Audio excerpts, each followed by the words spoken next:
Yeah, you can continue with the videos up because I see them in the panel, um, but again, they're not recorded on this thing.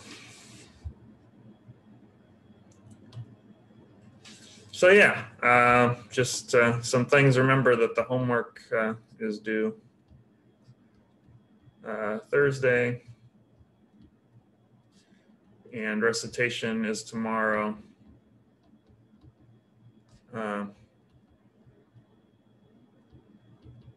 And it's the later time. It's the I'll send an email about it, of course. I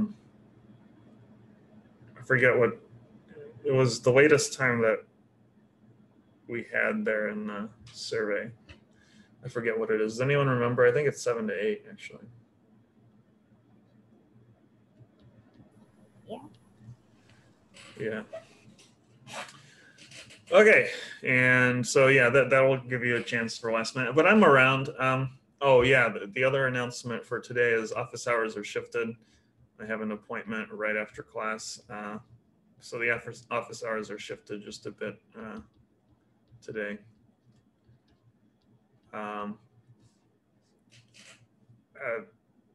And I think the safest will be just 5 p.m. Plus, so I'll be around after 5 p.m. I'll just try to keep this Zoom room open, but if it's not open, then just email me. But I'll be back at 5, so I'll just be around today. Okay, so that's I think that's all the announcements. So we're doing perturbation theory.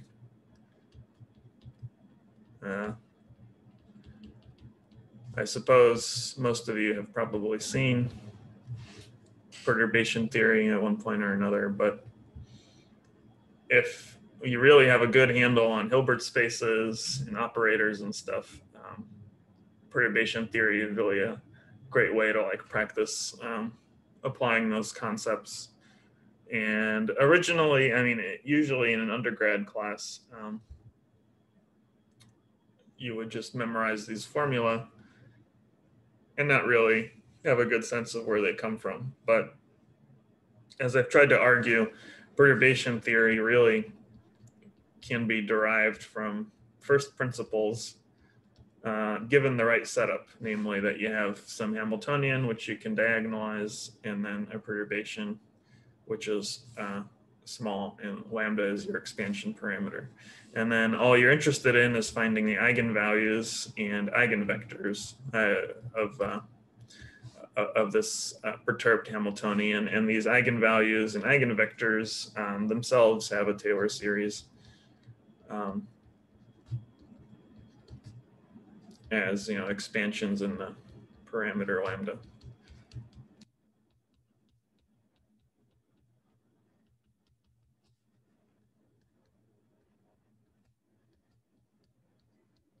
And we saw last time that starting from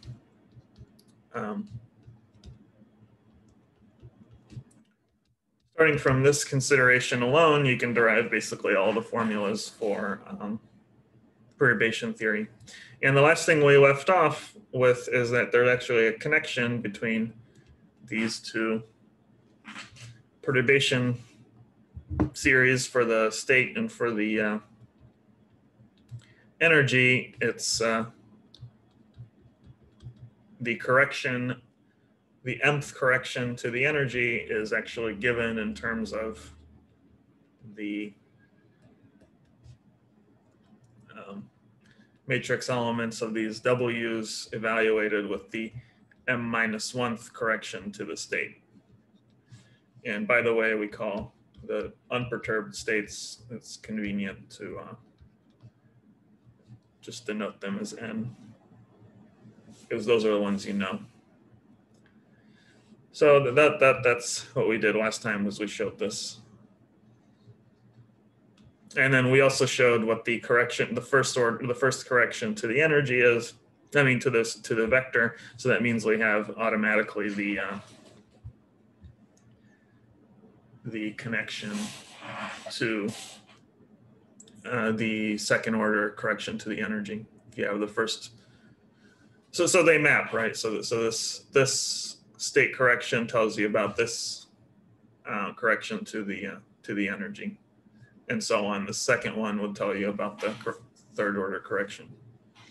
So now we're going to continue formalizing these ideas, and we're going to think more about these states, these corrections to the state.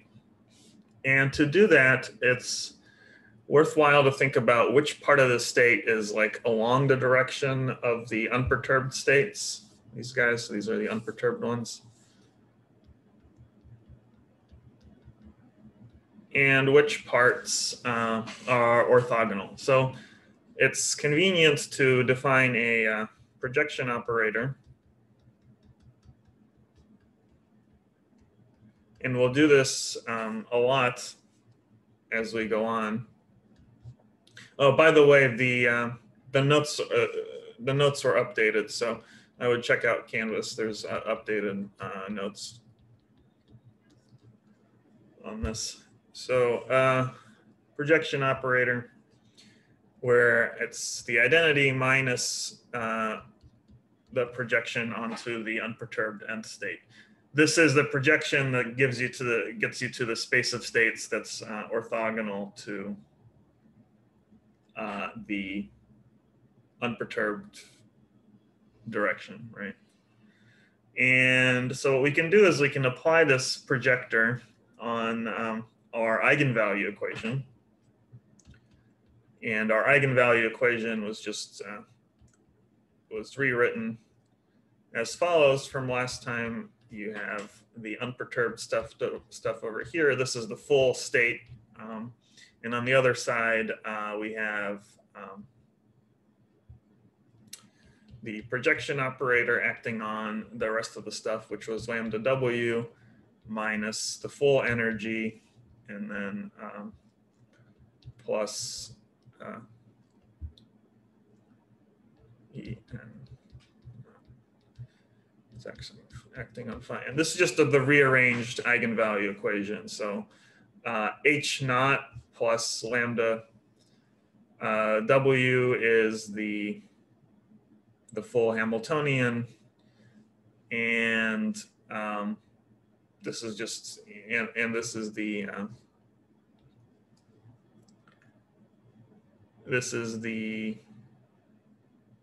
full eigenvalue.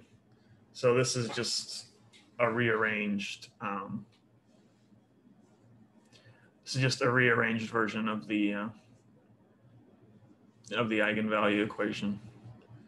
And these guys, it's the same on both sides. It's just we added the unperturbed value for convenience. You'll see why in a moment, but this is just a rearranged version of the eigenvalue equation here. If you want, maybe I'll just write it. So, you know, the eigenvalue equation is just like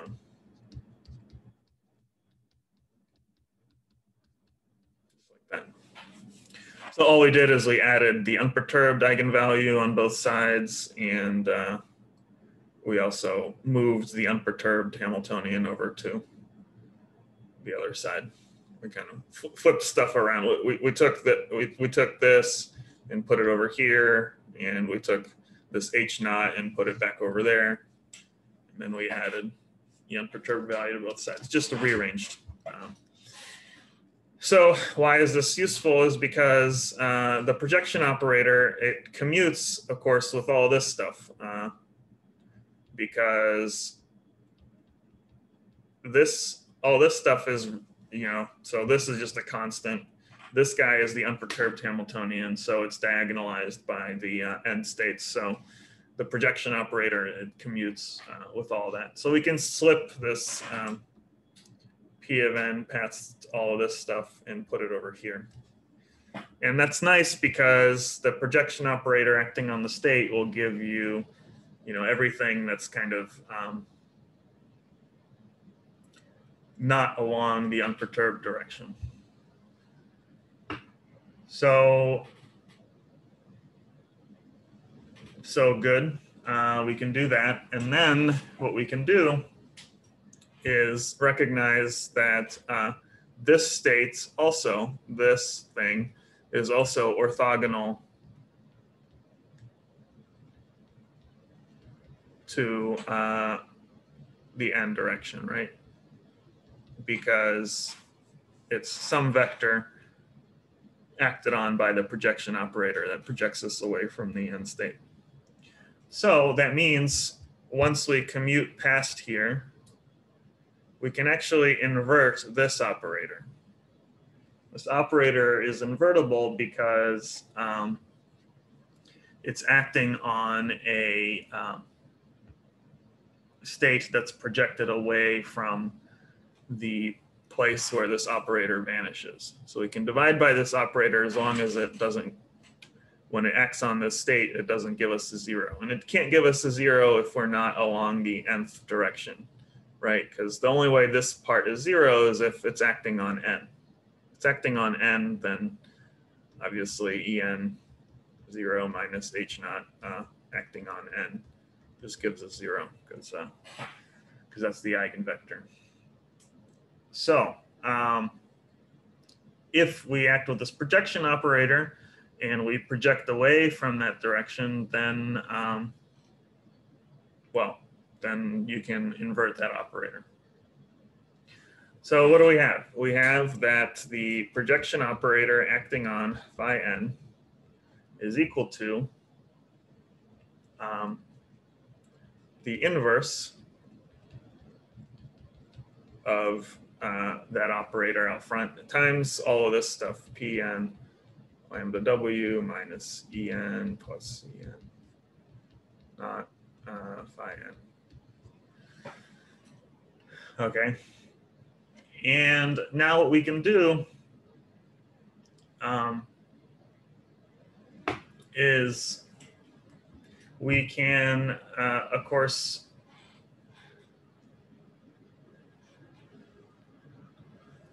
what we can do is we can act, we can plug in for what Pn actually is. And remember, it's just the identity minus this guy.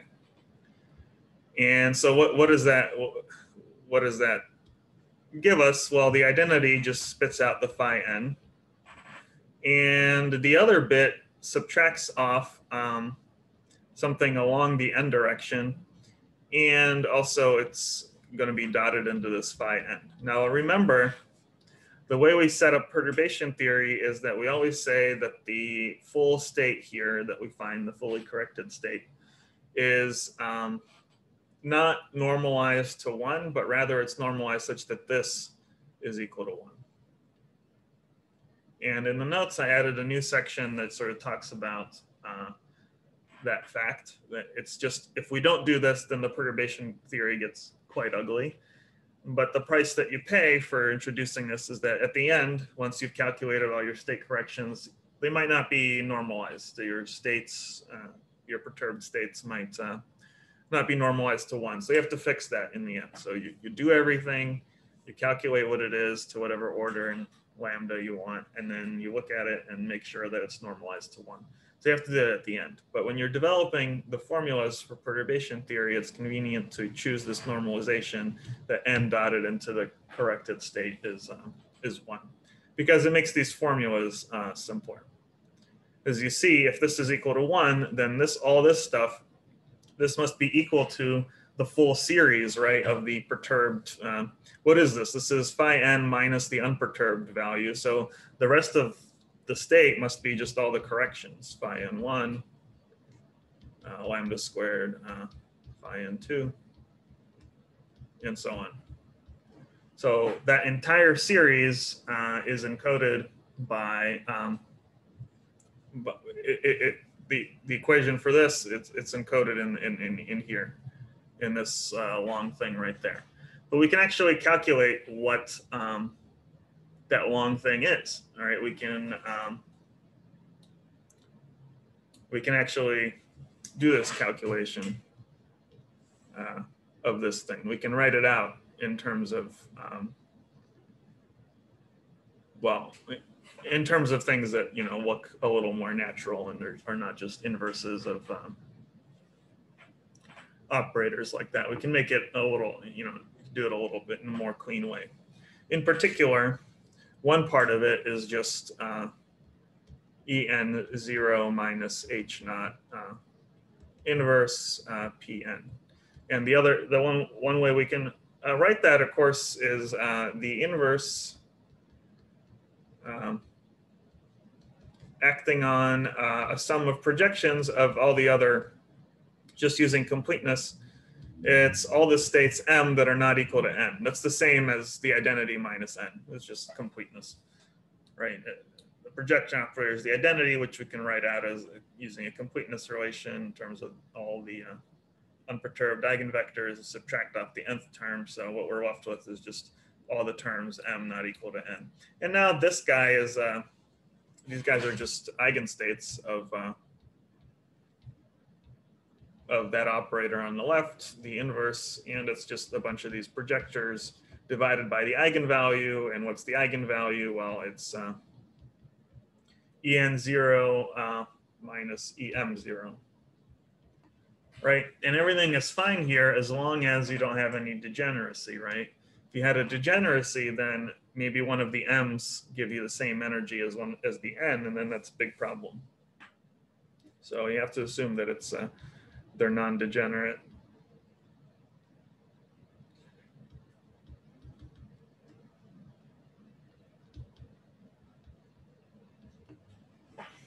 We'll have to deal with the degeneracy issue separately later on. So yeah, so we have that, and now we can substitute that in, and we get an equation for, you know, the full perturbation series. But any questions about that?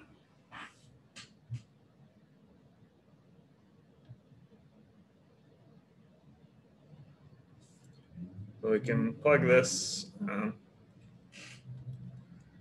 We can plug this back into the expression. What do we get? We get again a Taylor. We get a relationship between the expansion of the state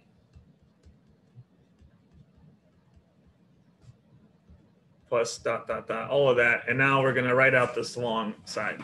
What is this long side? Well, there's a factor of lambda that comes out. So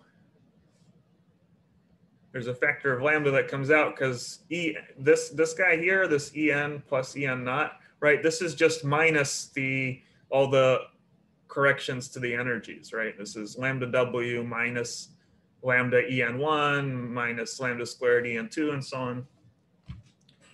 So there's a factor of lambda that just comes out. We're left with a sum over M not equal to N of these projectors of M. And what is it acting on? It's acting on this operator here, this lambda. Well, it's this operator multiplied by, so we factored out the lambda. So there is no lambda in front of the W anymore. We get W. And what's the first term here? It's minus En1, right? And then we would have minus lambda En2 minus so on, lambda squared En3, and so on. Okay, so that's the operator. And then the state, of course, is just the full state. So it's N plus lambda phi 1 plus lambda squared phi 2, and so on, like that. So that's the state. And all of that is divided by the eigenvalue here, En0 minus Em0. So this is something you can do in principle to solve for order by order for the state correction, right? this is an equation for the state correction.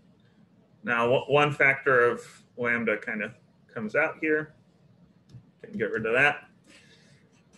And we can just expand both sides to whatever order of lambda we want, and that'll give us the solution for the state correction, right? So we could just do the leading order. We would set lambda to 0 here, and that would give us, so to leading order, we would set lambda to 0, and we would just get the first order correction, right? That this is equal to sum over m not equal to n. So this part goes away. These guys go away. It's m. Here we have w. Out here we have n divided by en 0 minus em 0. And of course, we could go to the next order, but it hardly ever comes up. But you can. You see, now you have a general equation which you could expand both sides order by order in lambda and just calculate what you get. So to next order, you would get something for phi n2, and of course it would be written in terms of phi n1, the first order correction, but you already know what that is. That's just here. So you could just bootstrap this whole thing to get all of the state corrections if you want. But you see, the reason we were able to write this nice formula that's quite general is because we were able to invert this operator by using this projection that moves you away from the unperturbed eigenstate. It lets you invert the unperturbed part of the eigenvalue equation. So, okay, any questions about that?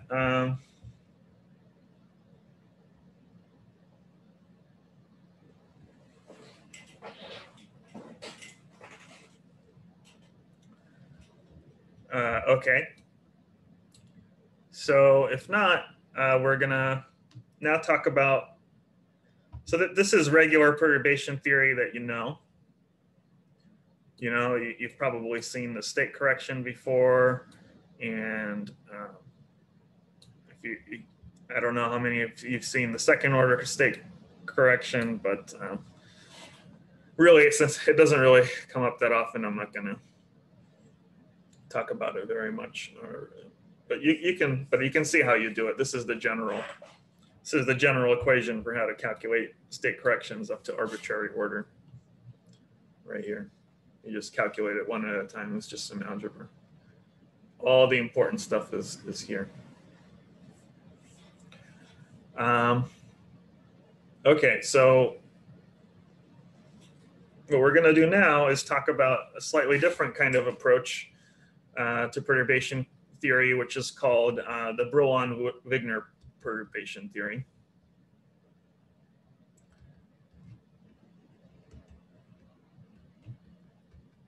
And it's just another way of reinterpreting the eigenvalue equation. This time, we're not going to include the unperturbed part on both sides. So see, everything here is sort of written in terms of the unperturbed energies, and we inverted this operator, right? This operator right here. But we don't have to invert that operator. We can instead invert the following operator. We can invert the full Hamiltonian minus the unperturbed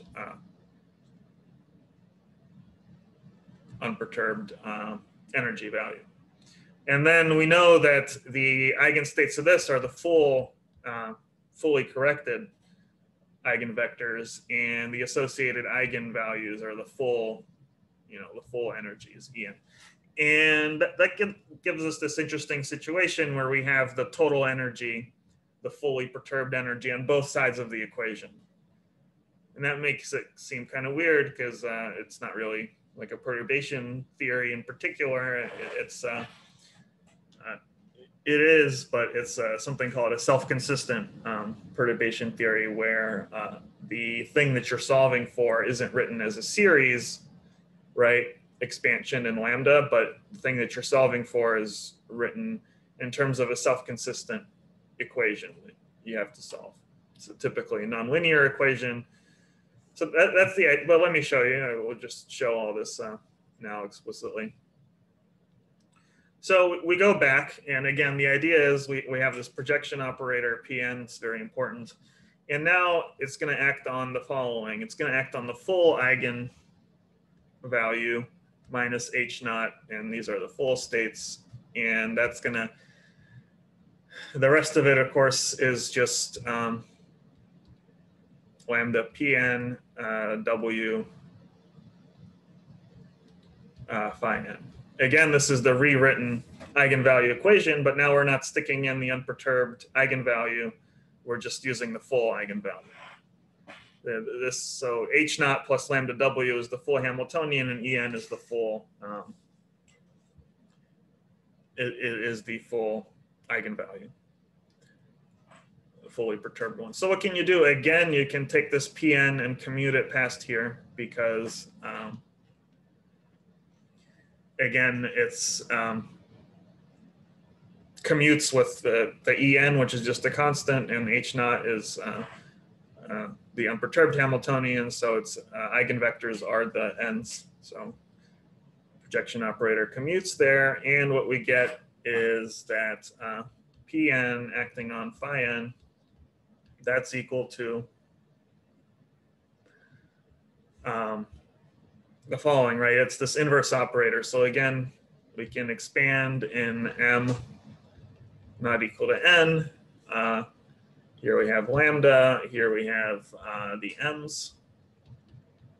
That's just the projection operator, and it's w acting on phi n.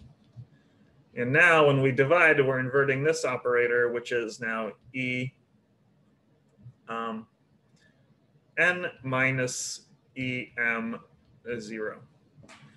And now it's a little bit nicer, right? Because the thing in the denominator there is the perturbed energy minus the unperturbed energies. And in this case, that means that typically you don't have to worry about degeneracy, because the perturbed energy levels are all going to be shifted around. And there's really no chance, unless something really weird and coincidental happens, that the perturbed energies will match the unperturbed ones. So degeneracy is not an issue for this kind of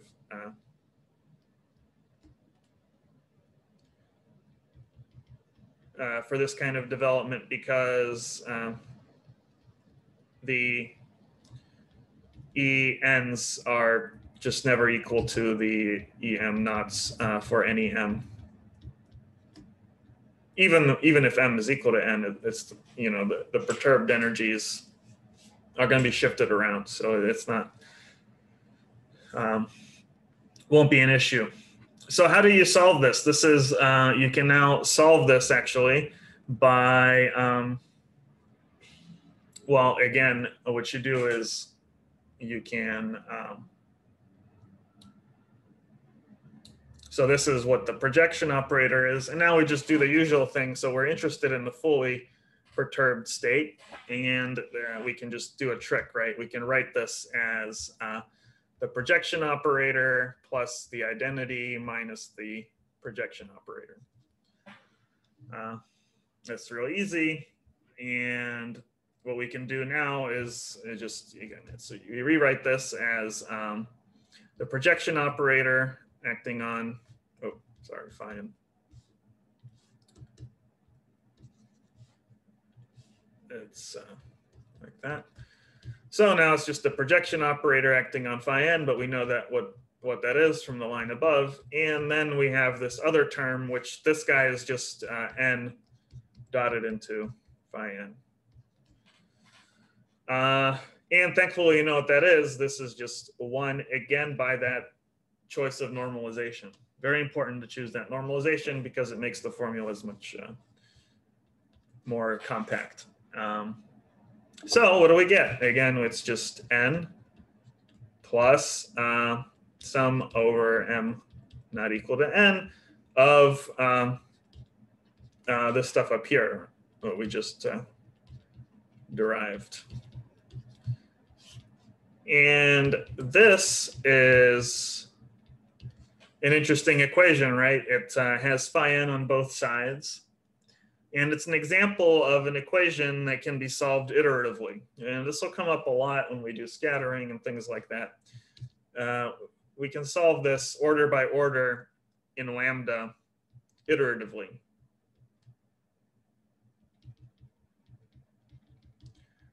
What that means is you want to find this to a certain order in, you want to find this to a certain order in lambda. So to leading order, you would just set lambda is equal to 0, right? And so again, we go order by order. So to leading order, phi n is equal to just n, as we would expect. Now to next order, right? What would we do? Well, we would pick up this term, right? That's proportional to lambda. Now, there's another term in here that could involve lambdas. That's the state itself.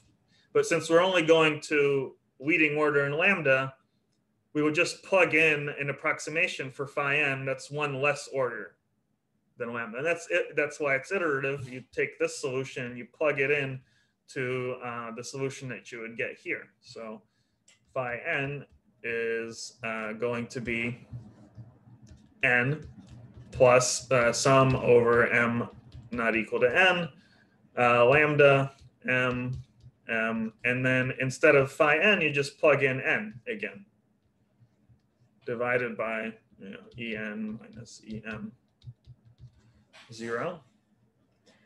And now I will show you the next step just to show you how it works. So what happens here at lambda 2? Right, at lambda 2, well, you would get the previous two terms, n plus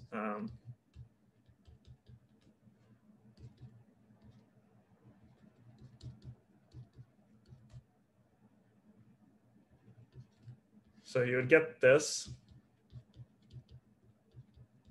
But now, instead of just plugging in n for your state here, you would have to include the next order, right? Because you want to go all the way up to lambda squared.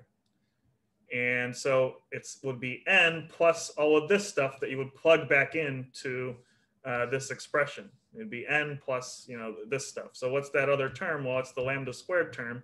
And now it has two sums. So you would have to put m1, m2 not equal to n. And what is it? Well, there's,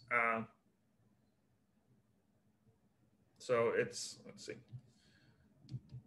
So there's a ket, which is 1m, m1, m1, right? Then it's w, and then instead of n, it would be this guy, which has its own m2, like that.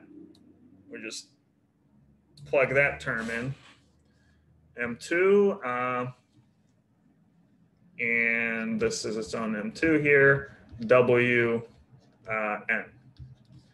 And the denominator, there's two things. One is en minus em1, 0, and then this one is en minus em2, 0. And so on.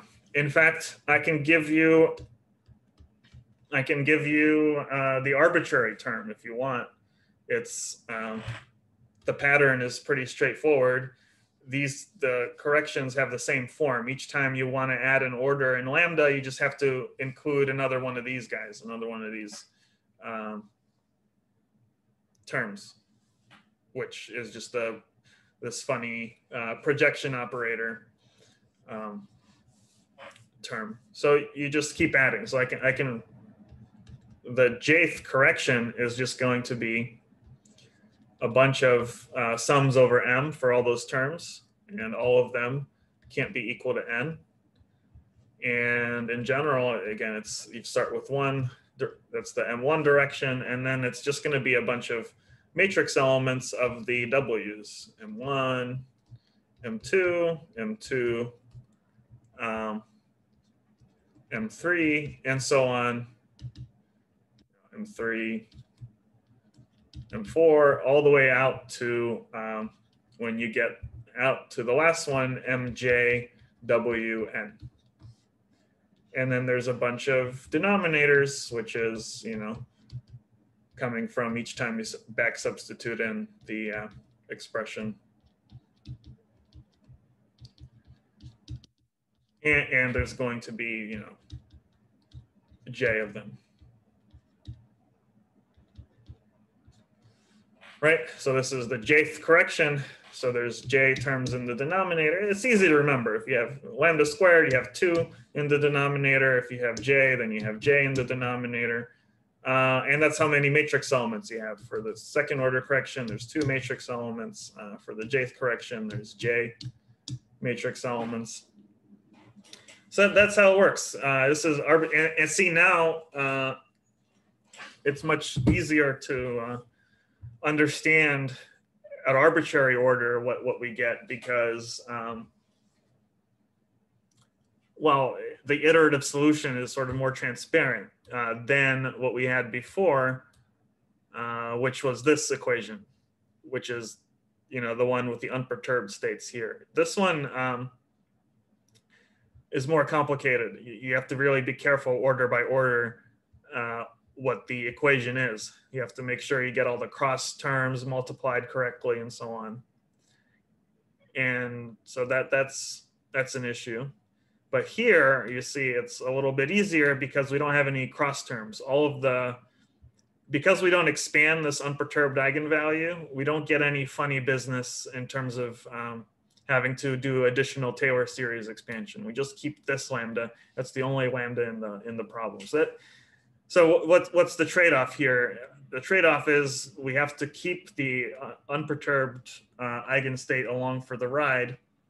So the unperturbed eigenvalue along for the ride, this En, without expanding it. But the benefit that we get from doing this is that,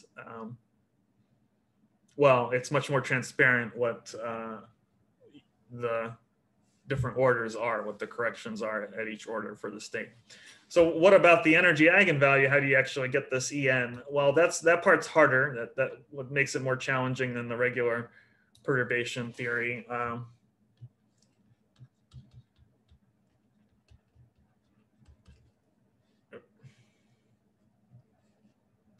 So how do you get the ENs? Well, it's the usual thing. We just dot both sides of the equation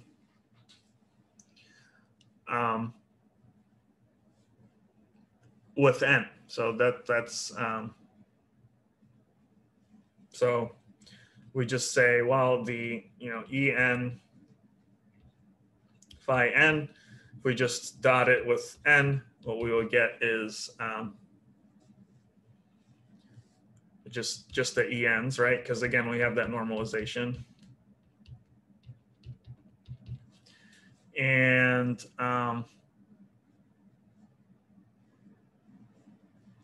so, right, so we would get, and of course, this is the whole Hamiltonian acting on phi n.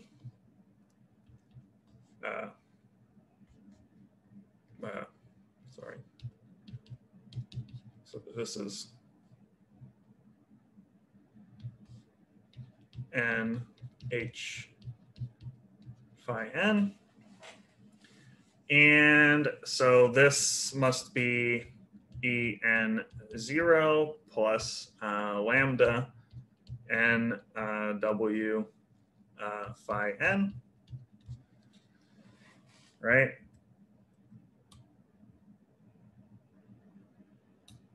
So just using the definition of the eigenvalue equation and just dotting both sides into the unperturbed direction. That's just the usual way.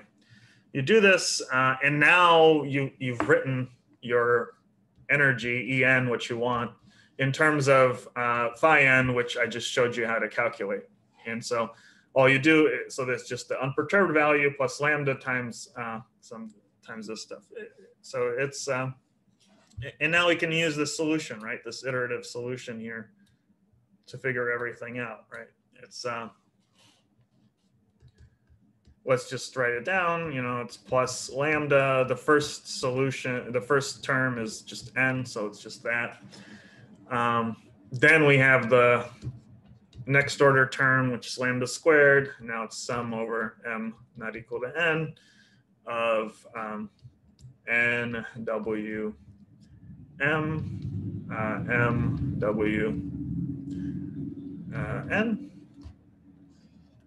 and it's e n minus e m 0, and so on. You know, we just substitute in all this stuff for phi n. So what's the deal here? You see, it's a kind of funny equation because there is an en over here and an en over there. And that's the price that you have to pay, is that you have to solve this nonlinear equation for the energy eigenvalues. Now it doesn't, now if you're only working to this order, of course, then it's just the same as regular perturbation theory. But as soon as you go to at least order lambda squared in this kind of perturbation theory, then all of a sudden it's different from the regular perturbation theory that you're used to, because now you have en on both sides of the equation. And well, that makes it tricky, right? You have to use a numerical solver or something to do it, right? So that's trickier. You have to, and that's called a self-consistent perturbation theory, the Brillouin-Wigner perturbation theory. That's what it is. But the advantages are, again, I can give you the arbitrary, you know, the expansion in lambda is much more transparent, right? It's just this iterative solution where we just take this and keep back substituting in, and we just get higher and higher powers of lambda here. So this was the lambda j terms. Okay, so and you know, and this is, the energies are fine too. I can write what the equation is to arbitrary order in lambda. The other advantage is you never really have to worry about these denominators vanishing and causing your whole thing to blow up, right? Because these are the perturbed energies, they're never going to match the unperturbed ones because they'll be shifted around. So this will always work, and you don't really have to do non-degenerate, the degenerate case separately, right? This is just all there is for Brillouin-Wigner. So that's nice also. So let me just sort of summarize that. Advantages relative to regular perturbation theory that you're used to is that it's transparent lambda expansion, and degeneracy does not come up. The disadvantages are that you get a self-consistent condition, or a self-consistent read, you know, nonlinear equation for the energies, which you typically have to solve numerically. Yeah. So yeah, that's, but it's a big disadvantage, I guess. So, you know, I think it kind of balances the first two advantages, but it's a different way. You probably haven't seen the self-consistent way.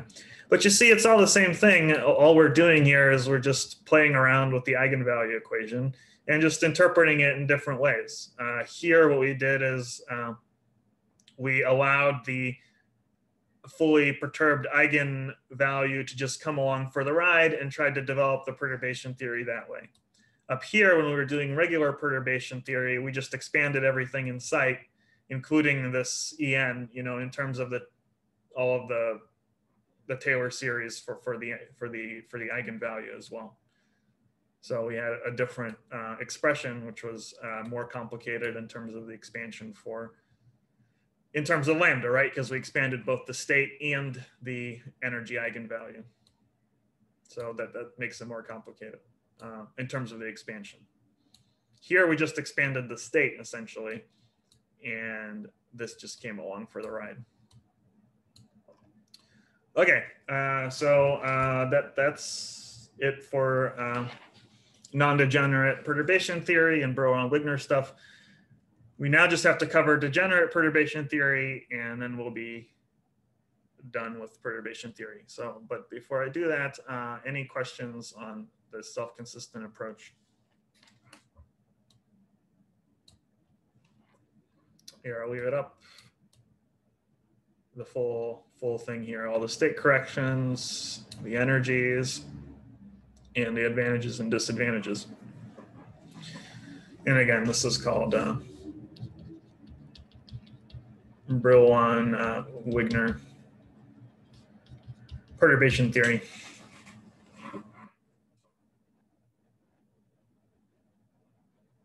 Any questions?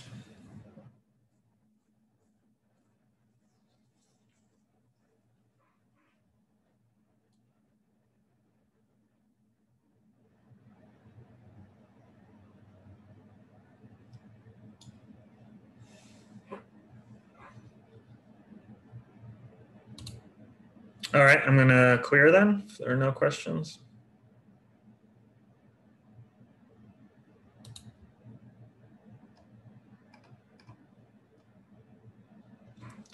And now the last bit we have to understand is what happens in the regular perturbation theory case, not the self-consistent one, when you have some energy levels that are degenerate.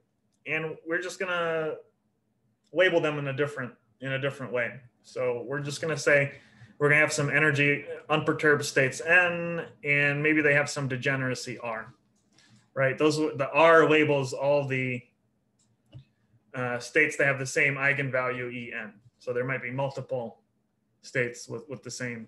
I should put a little zero there for unperturbed. So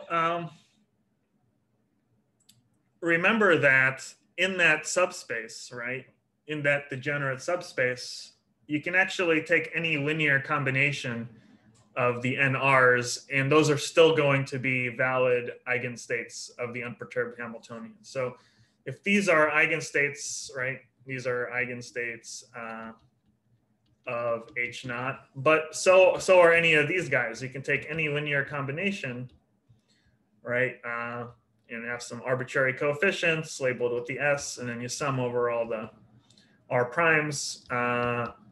You can take any linear combinations of those R's, and that's also going to be eigenstates of H naught.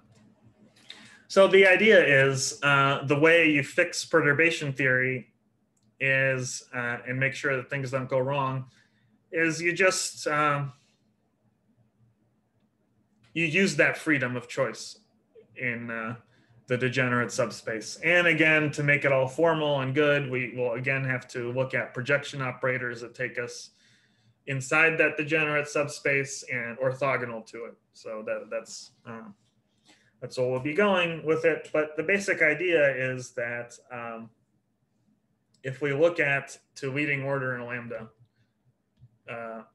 that perturbation theory, what does that look like? The equation, well, it's H naught minus En0. And this would be the first order corrections phi 1,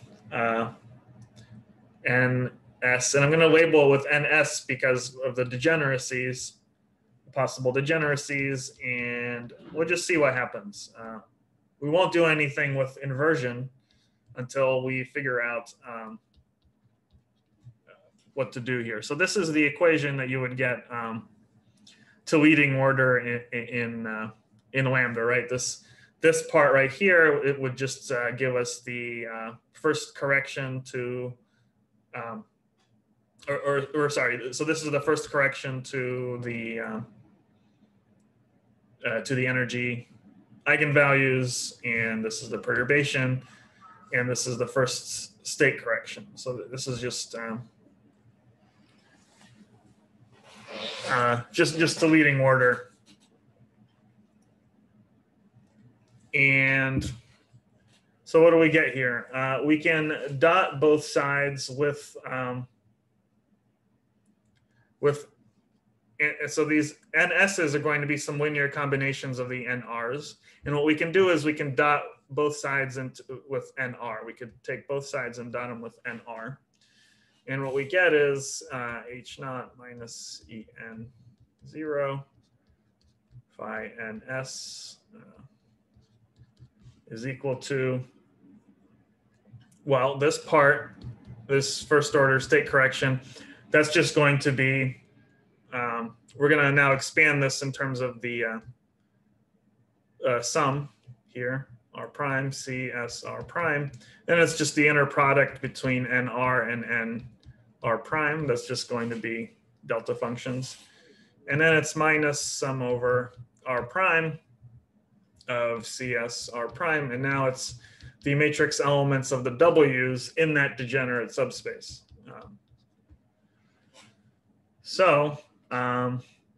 If we take a look here, what'll happen? Well, this part will just give us 0 because this thing acts, we can act with this operator on the left, and that'll just give us the eigenvalue minus the eigenvalue, so that's 0. And so we're left with just all this stuff is equal to 0. And moreover, this whole thing is just a delta R prime because they're orthogonal. That's just the eigenvectors in that degenerate subspace. So they're orthonormal. And so what we're left with is this kind of funny equation, is that the first order correction to the energy satisfies this funny condition.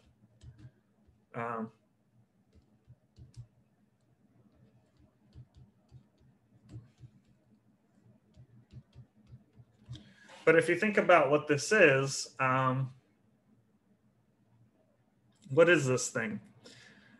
So these guys are coefficients, right, that connect the NS basis to the NR basis. And what this is telling you is that the way we get those coefficients is just via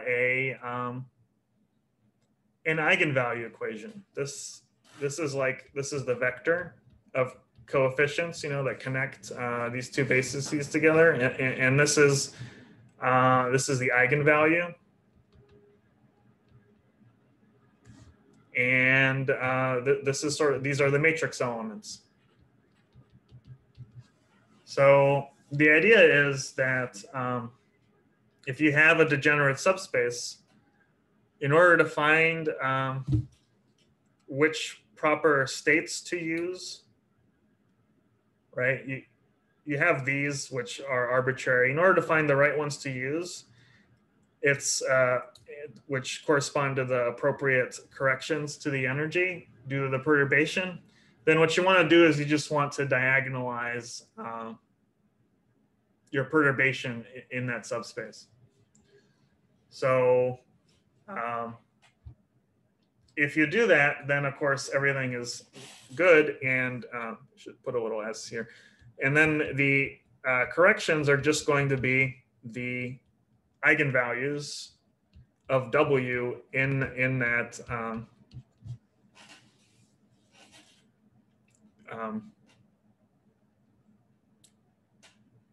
in that degenerate subspace. So this is again, this is an eigenvalue equation.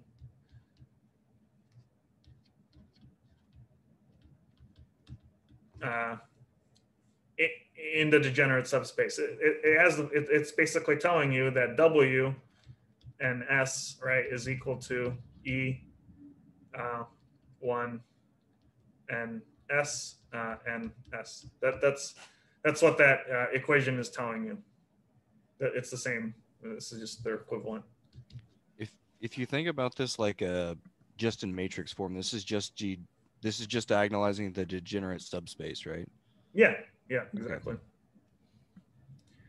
And so and usually that's stated right, like as a given thing, but you can actually, it just comes from the original eigenvalue equation that the original thing you want to solve, which again, it's always the following. It's always, we want to solve H naught plus lambda W phi n is equal to En phi n. And then you would just expand H naught, you would expand both the state and the energy in terms of the Taylor series, and then to leading order in lambda, you would get this equation, which we're only looking at for that value of n, which has some degeneracy. So to leading order in lambda, so again, you plug in to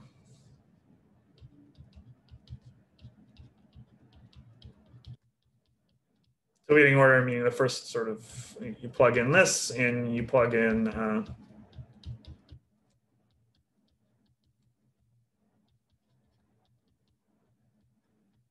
just, I'm giving you the rest of the steps, but hopefully you'll sort of get used to doing this kind of thing.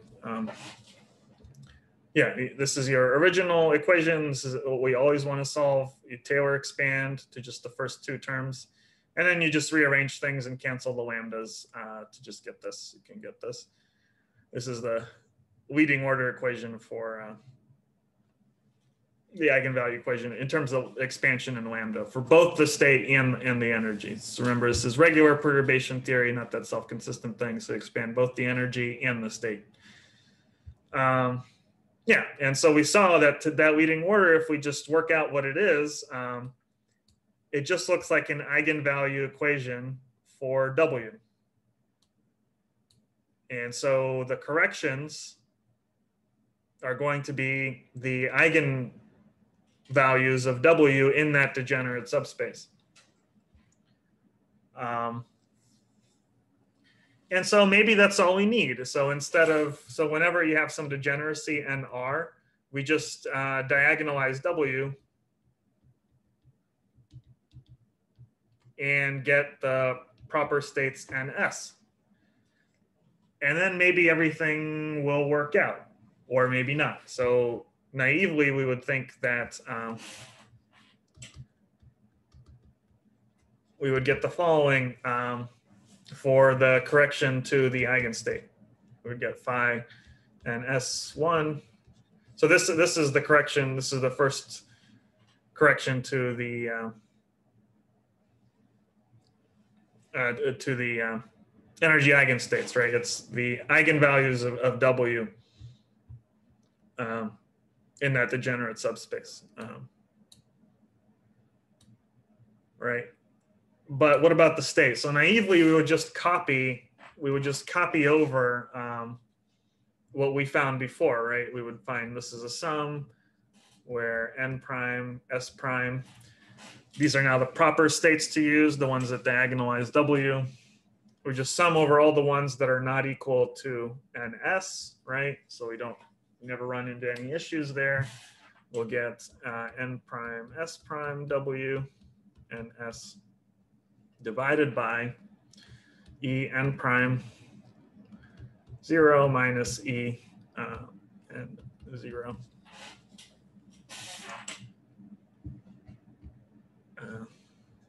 n prime s prime. And this is good because W is diagonal in this basis. So you never have to worry about anything weird happening when n prime is equal to n and s prime is not equal to s. So you never have to worry about the off diagonal terms coming in here and giving you problems.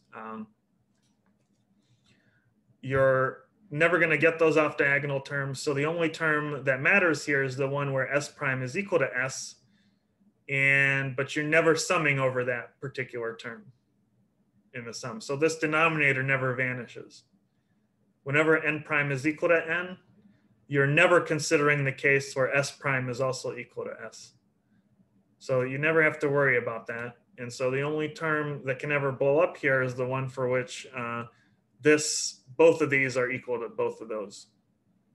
So it solves the issue of the denominator blowing up due to those degenerate states, right? Because if we diagonalize the W, then there are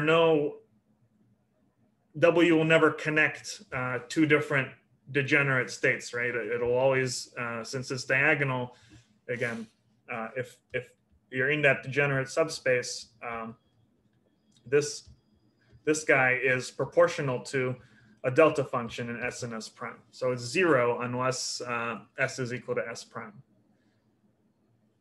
So it removes, the way to think about it is that W just removes the degeneracy, right? What happens? You have a degenerate subspace, right? This is what happens. You have a bunch of states that are degenerate. These are your NR states.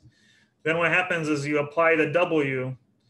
What will happen to those states is that they'll develop different energies and to leading order, and they'll split. So there'll be no more degeneracies. And what are these different energy levels? Well, to leading order and lambda, they're the difference between these guys and all of these splits is just the eigenvalue, just the eigenvalues of W, right? These will correspond to the different eigenvalues that you get when you diagonalize W. So these states are the NS states. And they're all non-degenerate now. And so this is with the perturbation. And here it's without the perturbation.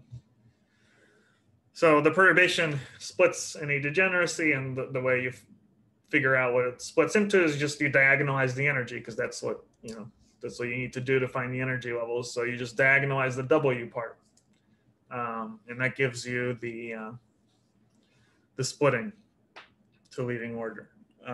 But as it turns out, this state correction is not quite right, because there actually will be contributions when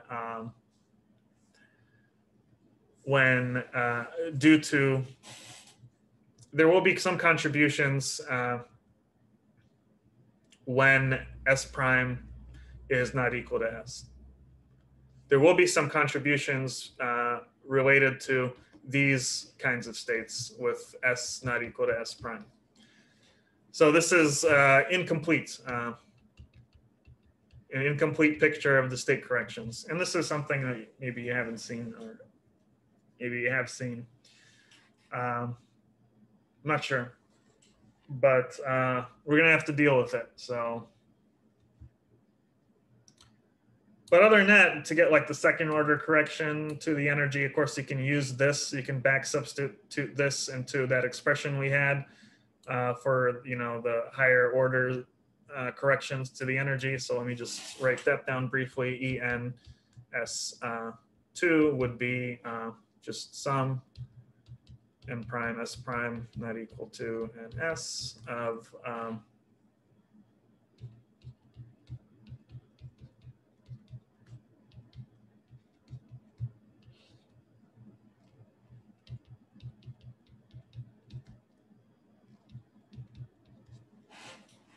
so that's the same. So, but this is a little bit incomplete. There's actually some more terms here that will contribute to the state correction. So now we're gonna again, just as before, do things a little bit more formally, not just to leading order, but we're going to try to understand what this looks like inside the Hilbert space. And I won't be able to finish this, but we'll finish it next time. We're just going to look at, again, the projection operator into that degenerate subspace. And we're going to call that P parallel of n. And what that's going to do is it's just going to project us into the degenerate subspace. And let's say it's that there's dimension d. And we're just going to project onto that subspace there. So then any vector in our Hilbert space, psi n, or phi n, I guess, any state, we're going to be able to decompose, right, into a piece that's inside the degenerate subspace and a piece that's outside of it. It's just as we did before, except now there's a whole subspace instead of just a single vector direction that we have to worry about. So what this is sum 1 to d. Here, CRN and R, so plus the identity minus PN parallel. This is everything else that's outside of it. Phi n here, and that's, and we're going to call these phi n parallel and phi n perpendicular. So the parallel part is just going to be inside the degenerate subspace. So it's some coefficients times, the basis vectors. We don't, whatever these are, it's just whatever the coefficient, the Taylor, whatever the linear expansion coefficients are. And that's in the degenerate subspace. And then everything else will be outside of it. And so we can also introduce this operator, which is just the identity minus the parallel one, that projects you orthogonal to that space. And again, we use the condition that H naught commutes with the parallel piece. And so we can now consider our eigenvalue equation as a system of two equations, one inside the degenerate subspace and one outside of it. So what does that look like? Well, there's H naught phi n parallel. Then there's lambda pn parallel, so that we're projecting into the degenerate subspace. Here's our perturbation, W. And it's acting on the fully perturbed state, which is a combination of the parallel and orthogonal pieces. And that's all equal to En phi n parallel. It's just taking the eigenvalue equation and acting both sides. Again, just to remind you, the eigenvalue equation, H naught lambda W phi n is equal to En phi n. So if we just act both sides, right, by the projection operator in the parallel direction, this part, H naught, it commutes with the projection operator. So then this just projects the state onto the parallel direction. That's this part. Here, the projection operator just comes along for the ride. And then, you just have W times the full state here. And then this just, again, this is a constant. So the projection operator just acts on the state and, just gives you the parallel direction here. And now, of course, you have the orthogonal piece too. That comes along here, and this gives us lambda pn parallel W, and then it's phi n parallel plus phi n perpendicular equal to phi n perpendicular. So that's the eigenvalue equation, and you see it's the perturbation that will couple these two equations together. If there's no perturbation, then we can solve the parallel and orthogonal pieces separate. That makes sense, right? Because, then they're just orthogonal spaces and there's nothing coupling the two, right? But it's the W that'll couple the orthogonal and the parallel spaces together. And now you can rearrange these equations to make them look a little bit more like what we did before in terms of these projection operators. So you want to kind of isolate the states. And so what you get is lambda pn parallel w phi and so you want to isolate the parts that are opposite, so the parallel and the perpendicular part, and you want to just isolate the parallel state all by itself, right, on one side. And so that is, we have an en minus h naught minus lambda pn parallel w, and all of that is, oh, and there's another, it's convenient to put another pn parallel. This doesn't do anything because we're already in the parallel subspace, but this is just a convenient way of writing it, as we'll see. So we put all the parallels to one side. On this, in this case, we put all the perpendiculars over to the other side. And minus h naught minus, now we have the opposite where it's pn perp, and this is phi n perp. Okay, so we just rewrote those equations. We grouped all the states together that are of the same kind. And now what we can recognize is that we can actually invert the second equation. We can invert this equation because it's in the perpendicular subspace. Here, this operator is acting on states that are perpendicular to the degenerate subspace. So you never run into the issue of having something go wrong in the denominator. And so you can actually solve for the perpendicular portion of the state. And that's, that'll be the key, is that we can, so I'll leave you with this, then we'll sort of end things. Well, no, maybe we'll do it next time. So I'll leave you with these two equations, and the key is that we'll be able to invert this bottom one, and then we'll be able to use that solution in order to plug in this guy back into the first equation.